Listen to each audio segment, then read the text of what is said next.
This is a complex and politically charged topic. Here's a breakdown of the situation, its legal and political context, and why it's largely considered a symbolic gesture. What is happening? The state of Missouri, along with support from several other states, is actively urging the U.S. federal government to pursue action against China for damages related to the COVID-19 pandemic. Their core demand is for the federal government to press China for $25 billion in compensation to be paid to the state of Missouri. This effort is led by Missouri's Attorney General, Andrew Bailey. The legal and political strategy involves 1. Formal petitions to the federal government. Missouri has filed petitions with the U.S. State Department and other federal bodies, arguing that China's early handling of the pandemic and its alleged concealment of information directly caused the economic and public health devastation experienced by the state.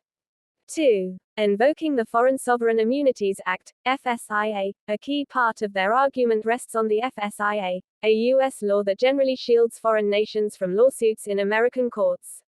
However, the FSIA has an exception for extrajudicial killings. Missouri's legal team is controversially arguing that China's actions, or inactions, led to a massive loss of life, falling under this exception. 3. Building a coalition. Missouri's Attorney General has been working to get attorneys general from other states to join the effort, amplifying the political pressure on the Biden administration. The legal and political context. This is not an isolated case. It fits into a broader pattern of attempts to hold China legally accountable for the pandemic.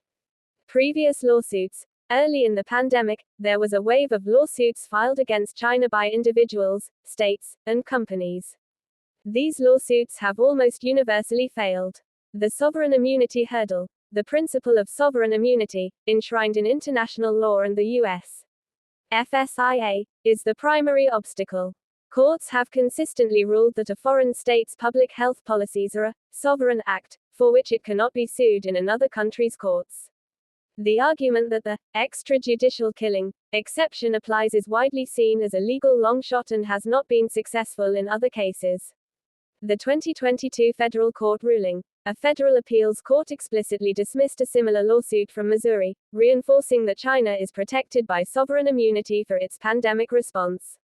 This makes Missouri's current strategy of pushing the executive branch for action a workaround after the judicial path was blocked. Why is this considered largely symbolic? While the $25 billion figure captures attention, most legal experts and political analysts view this effort as having virtually no chance of success for several reasons. 1. No legal precedent. There is no modern precedent for one country successfully forcing another to pay damages for a public health crisis. Creating such a precedent would be extraordinarily difficult and would open the U.S. to similar claims from other nations for its own actions. 2. Diplomatic reality. The U.S. federal government, regardless of administration, is highly unlikely to formally adopt this demand. It would be diplomatically explosive and would severely damage U.S.-China relations, which are already tense. The executive branch handles foreign policy and must consider the global ramifications. 3. Enforcement is impossible. Even if a U.S. court awarded the damages, there is no practical mechanism to force China to pay. China would simply ignore the ruling.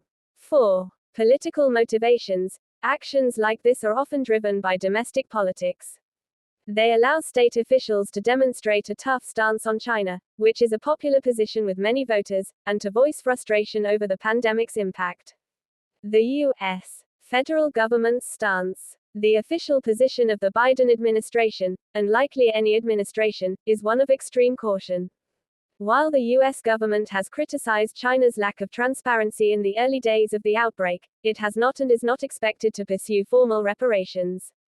The focus remains on diplomatic engagement, global health security, and domestic recovery. Conclusion. In summary, Missouri's campaign is a highly symbolic political and legal maneuver that reflects ongoing anger and blame directed at China for the COVID-19 pandemic.